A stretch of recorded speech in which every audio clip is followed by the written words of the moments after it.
Hey guys, don't forget to click on the subscribe button and click on this bell button to get all updates about e-commerce, startups, news, reviews, unboxing and everything about online shopping. Good evening दोस्तों, मैं सुनील आपका host and दोस्त from Ecom take का तड़का। और एक दिन का gap रह गया था ब्लॉग में, तो काफ़ी सारी खबर है जो आपको देना चाहता हूँ। तो एंड तक ये वीडियो देखिएगा क्योंकि आज के ब्लॉग में करीबन 10-12 ऐसी खबरें होंगी जो अलग अलग होंगी। तो पहले शुरुआत करते हैं हम एक वीडियो से जो मैंने देखा था अभी 1 या 2 दिन पहले।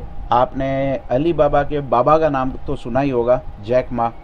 अब जैक मा का ऐसा कहना है कि if you want to become an entrepreneur और a businessman then today will be very difficult, tomorrow will be very very difficult and day after tomorrow will be beautiful, but most of the people die tomorrow evening. मतलब अगर परसों तक आप wait कर ले तो आपकी जर्नी जो है वो बहुत ही ब्यूटीफुल हो सकती है, लेकिन ज़्यादातर लोग जो है वो दम तोड़ देते हैं अगले दिन तक ही।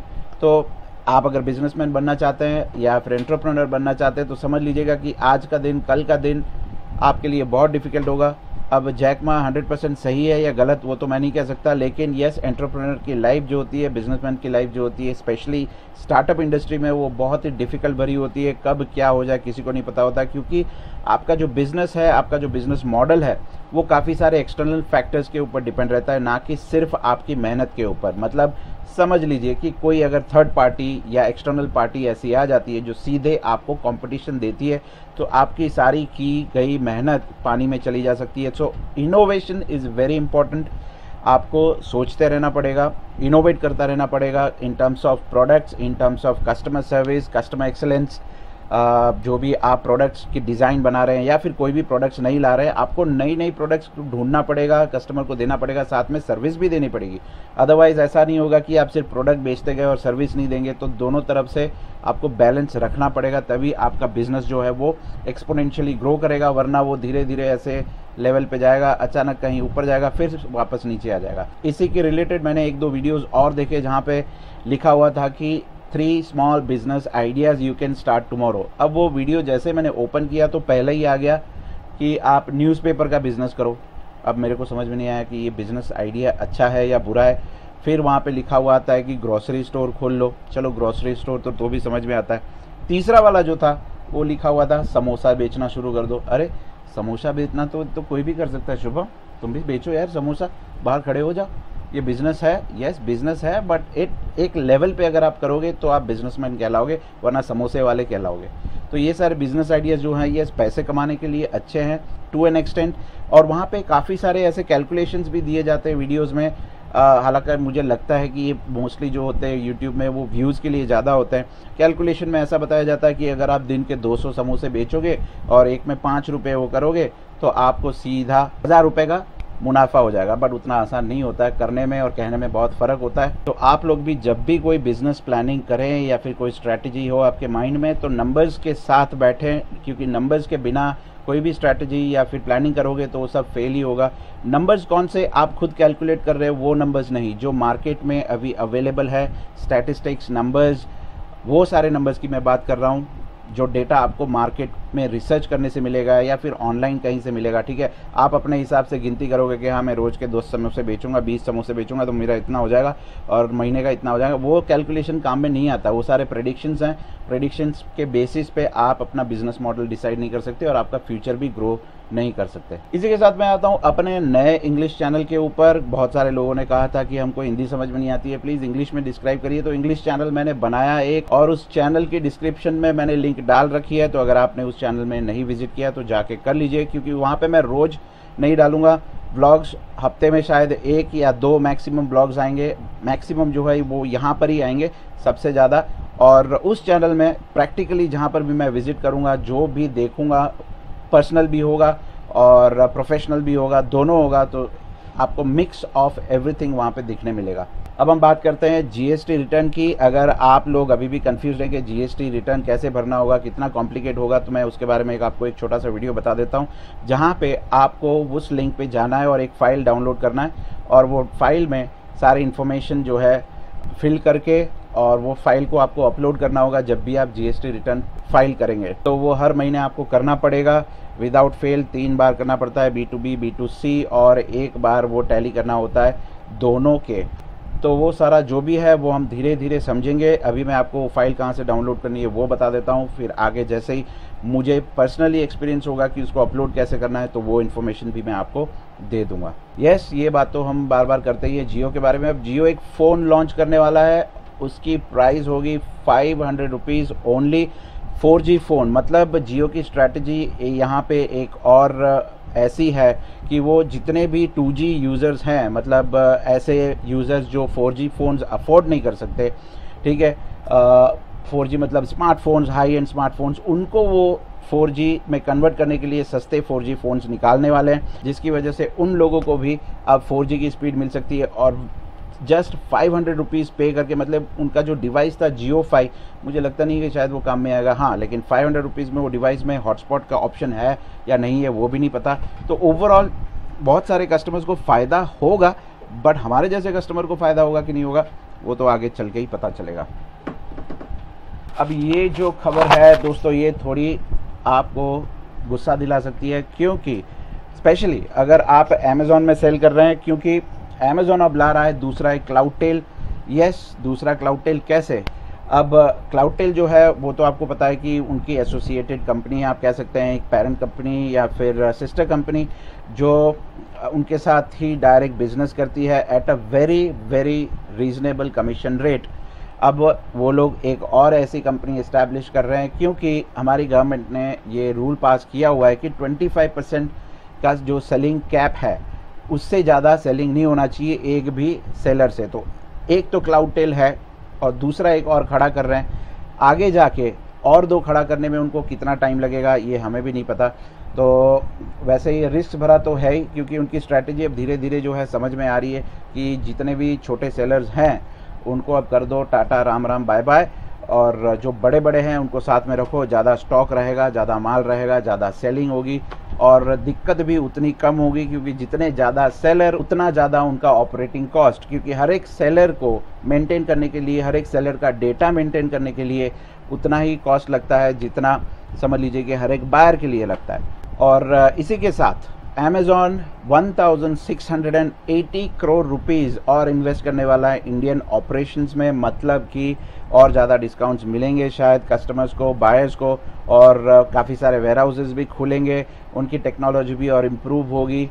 अब सेलर्स के लिए क्या होगा नहीं पता, बायर्स के लिए और क्या क्या नए फीचर्स आएंगे वो भी एज ऑफ नाउ नहीं पता, लेकिन ये जो इन्वेस्टमेंट आएगा उससे ओवरऑल थोड़ा तो फ़ायदा होगा, ऐसा हम मान के चलते हैं। अब यहाँ पे फ्लिपकार्ट और स्नैपडील की तो बातें चल रही है, कभी इधर कभी उधर। अब स्नैपडील को फ्लिपकार्ट ने कह दिया कि भाई अब आ जाना आप 30 दिन के बाद, जो भी है फाइनल डिसीजन उस वक्त लेंगे, आपकी जो भी वैल्यू है फाइनल वैल्यू बता के डिसाइड करके आ जाना 30 दिन के बाद, तब बैठेंगे और डिसाइड करेंगे। तो मतलब 30 डेज़ और लग जाएंगे स्नैपडील और फ्लिपकार्ट की डील को क्रैक होने के लिए। अब 30 डेज़ तो उसको लग जाएंगे, फिर वो लोग डील क्रैक करेंगे, उसके बाद और 30 दिन लग जाएंगे प्रोसेस को समझने के लिए, मर्जर प्रोसेस कंप्लीट करने के लिए। तो ओवरऑल मुझे लगता है कि ये साल पूरा ख़त्म ही हो जाएगा इसी बात में, और स्नैपडील भी पता नहीं तब तक रहेगा कि भी नहीं। दोस्तों एक चीज़ आपने नोटिस की होगी आपकी बिजी लाइफ में, शायद कभी एक ब्रांड हुआ करती थी माइक्रोमैक्स, जो अभी भी है, लेकिन आपने कभी सोचा कि वो ब्रांड के अब फ़ोन्स क्यों नहीं बाज़ार में दिख रहे हैं, कोई नया फ़ोन लॉन्च नहीं हो रहा है,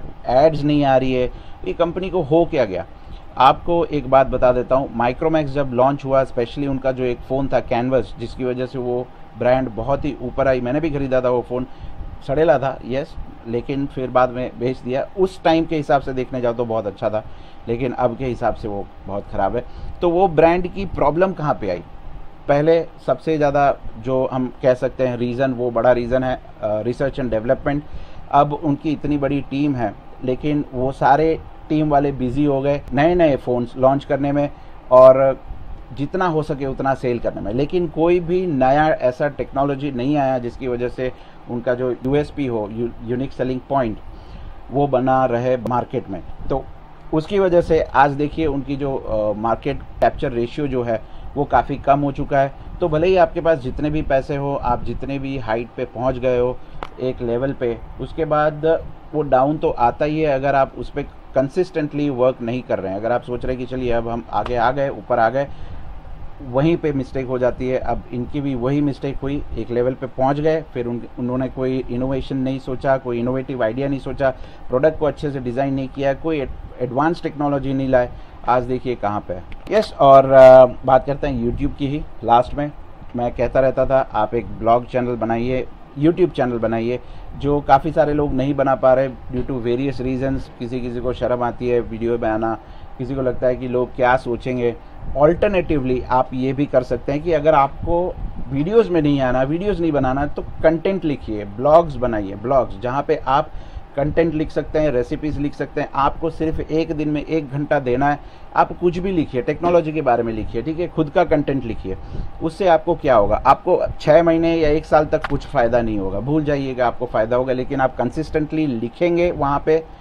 उसके बाद जब भी आपकी वेबसाइट में फुटफॉल्स बढ़ेंगे, तब आप उसमें एफिलिएट मार्केटिंग से काफ़ी पैसा कमा सकते हैं। मैं आपको बता देता हूँ रफली कितना पैसा, क्योंकि मैं एफिलिएट मार्केटिंग करता हूँ, ठीक है, अपने मेरा जो वेबसाइट है वहाँ से भी करता हूँ, और कंपनी की जो वेबसाइट है वहाँ से भी करता हूँ। अब वहाँ पे मैंने खुद नोटिस किया है कि अप्रॉक्सीमेटली 1000 विजिट्स होते हैं। 1000 विजिट्स कम से कम आपको $2 से $3 मिलते हैं, $2 से $3 फॉर 1000 विजिट्स, क्योंकि वहाँ पे जो CPC होता है, कॉस्ट पर क्लिक, वो बहुत ही ज़्यादा होता है as compare to YouTube.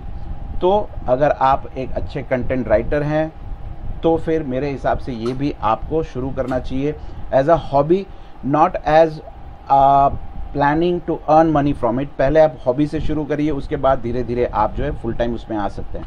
Yes दोस्तों, और मैंने कुछ नोटिस किया है, काफ़ी सारी ऐसी अच्छी लाइटनिंग डील्स आती हैं अमेज़ॉन में, और डील्स आती हैं फ्लिपकार्ट में, जो मुझे लगता है कि आपके साथ शेयर करना चाहिए, क्योंकि काफ़ी सारे बायर्स भी होते हैं जो ये चैनल्स देखते हैं, ना कि सिर्फ सेलर्स। तो बायर्स के लिए भी ऐसी कोई डील हो जो अच्छी लगे उनको और उनको लेनी चाहिए, तो उसके बारे में भी मैं बताऊंगा। आज से कोशिश करूंगा कि इसी को कंटिन्यू रखूं अपने व्लॉग में। तो ये कुछ नया इनोवेटिव मैंने सोचा है, जैसे कि मैंने पहले बताया, इनोवेशन इज़ मस्ट और रिक्वायर्ड। क्यों शुभम? वरना क्या होगा कि तो पहले प्रोडक्ट की अगर हम बात करें जो है अमेज़ॉन से, हम बात करेंगे लाइटनिंग डील से, क्योंकि वहाँ पे आपको बहुत बेनिफिट मिलता है। मैंने भी JBL के हेडफोन्स लिए थे, तो 100 रुपीज़ क्या मुझे वहाँ पे बेनिफिट मिला था। तो अभी एक प्रोडक्ट है वहाँ पे आईफोन का अमेज़ॉन बेसिक्स का चार्जर, जो मैंने US से मंगवाया था, मेरे घर पे है, तो मुझे पड़ा था 1100 रुपये में, क्योंकि उस वक्त अमेज़ॉन इंडिया में नहीं था। अभी ये अमेज़ॉन इंडिया में अवेलेबल है, और लाइटनिंग डील में उसकी नॉर्मल प्राइस जो है वो 899 है, और अभी लाइटनिंग डील्स में 799 है। तो ये एक प्रोडक्ट, अगर आपके पास आईफोन है तो मेरे हिसाब से ये चार्जर अच्छा होगा, क्योंकि मैंने मंगाया था करीबन 4-5 महीने पहले, और वैसा का वैसा ही है, कोई प्रॉब्लम अभी तक आया नहीं है।